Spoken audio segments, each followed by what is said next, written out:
very much, Walter. It's a pleasure to be here. Do you ever sit and wonder if they're really talking about you when they're describing the speaker? Kind of felt like that myself. I appreciate the chance to be here. This is absolutely, no holds barred, my absolute favorite topic to talk about is diversity in the United States. So I get to talk about my favorite topic today. Most of what I'm going to talk about comes from my most recent book, which came out in spring of 2009. It's called Voices of Diversity, and I wrote it with contributions from one of my colleagues in the department, Arifa Javed, and two former students who are now PhDs, Brenda Marshall and Sonia Berkeley. And it was about people who are of mixed background. We interviewed 30 people, or I, together with a couple of students and friends who helped me, interviewed 30 people who don't fit into one of the generally accepted categories of society, like Italian American, Polish American, African American, whatever. Most of them overlap two or more of these categories. They don't consider themselves hyphenated Americans because they don't know how to hyphenate it. I mean, if you're Italian and Polish, how do you don't want to put Italian, Polish American, or African and Caucasian American. They're not hyphenated Americans. Most of them, well, I won't say most, but a lot of them are what I would call, as a sociologist, I would call the assimilators. Assimilators are the people that Americans say they want. We want people who come from anywhere. We don't care where, but as soon as they get here, and if you go back in history, you can find politicians who said, as long as they drop what they were before, we want them to forget they were Polish or Italian or African or whatever and become just American. And the sooner the better, real quick. So these are the people who are most likely like that. They are people who want to drop their ancestral culture. They want to become American. And so what I'm going to talk about is how our society treats these mixed background people. As I said, we did 30 interviews with mixed background people. I got them just by putting signs up in relevant places. Most of them were either in the Detroit metropolitan area or other places in southeast Michigan. And I had some people who would volunteer to interview for me in Washington, D.C. area, which is an extremely diverse part of the country. And so I think I had about maybe 10 or 12 interviews from down there. I've forgotten now who came from where. And the rest were from southeast Michigan.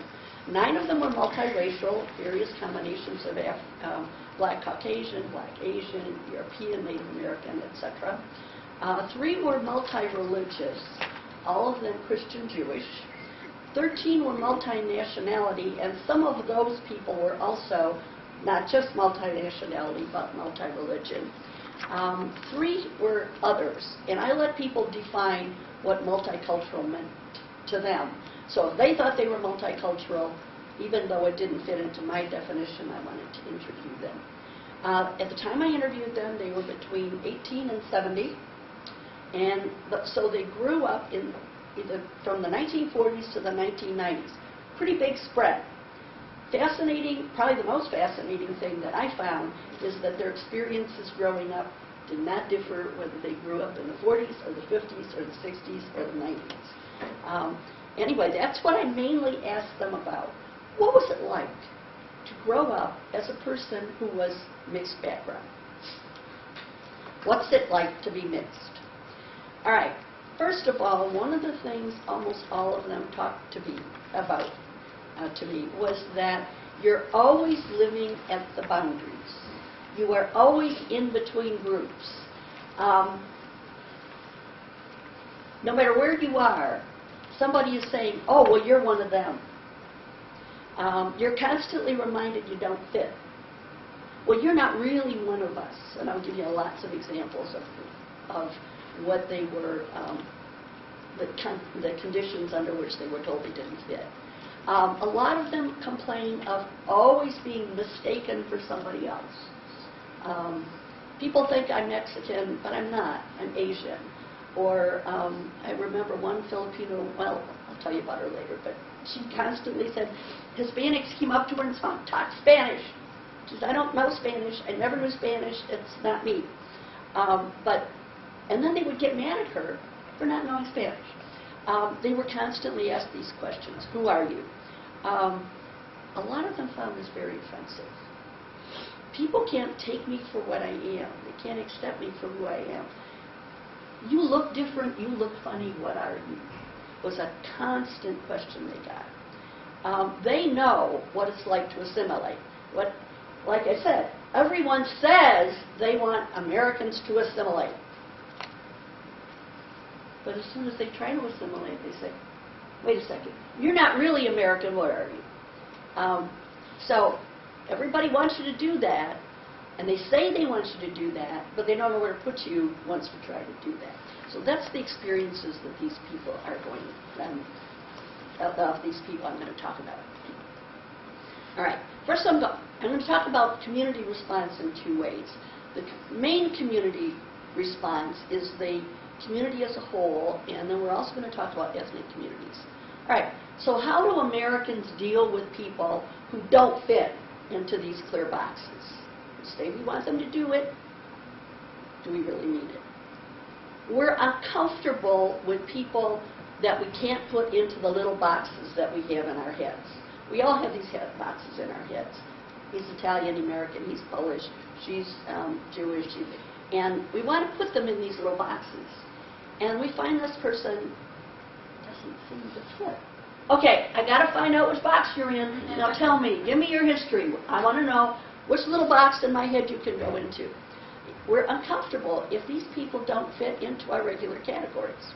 So we're going to look at these mixed background people in terms of being treated, the way they're treated by the dominant community, the just Americans, who say they want everybody to be just American, as well as the ethnic communities. Because it isn't just Americans that discriminate against the people who don't fit in the boxes.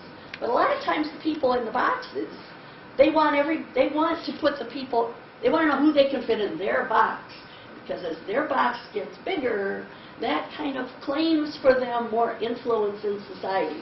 We can now say we have a larger group of Hispanic Americans or Black Americans, or I use the example of Arab Americans because, as Dr. Edwards already told you, I've studied the Chaldean community for almost 50 years, and Chaldeans, to a great extent, do not define themselves as Arabs. The vast majority don't consider themselves Arabs. But they come from Iraq, which is an Arabic country, and so everybody else considers them Arabs, and so there's this tension between the Chaldeans, but we're really not Arabs. We are Christian. Our native language, our original language is not Arabic, it is Aramaic. We're not Arabs. Yes, you are. You have to be. You came from Iraq, and so this is the ethnic communities themselves are telling people, but you have to be in that little box where we want to put you. All right. A major, I won't say but a major issue for these people is identity formation. What do I mean by identity formation? Every child, as he or she is growing up, has to decide who he or she is. Who am I? Who are my people? I remember one of my respondents kept saying, it's not who I am that counts, it's who we are. This is my family. These are my people. Who are we? Not just who am I. And who do I and the rest of my people fit in this world, in this country, in this nation? Who are we? Everybody has to learn an answer to that question as they're growing up. Identity formation in single culture societies is real easy. I wish I had the reference to this. I'm terrible at this. I forget to write things down, and then I wish I could go back to it later. About the time I was doing this data collection, I read an article in one of the newspapers about a guy who, like me, was extremely committed to diversity in America. And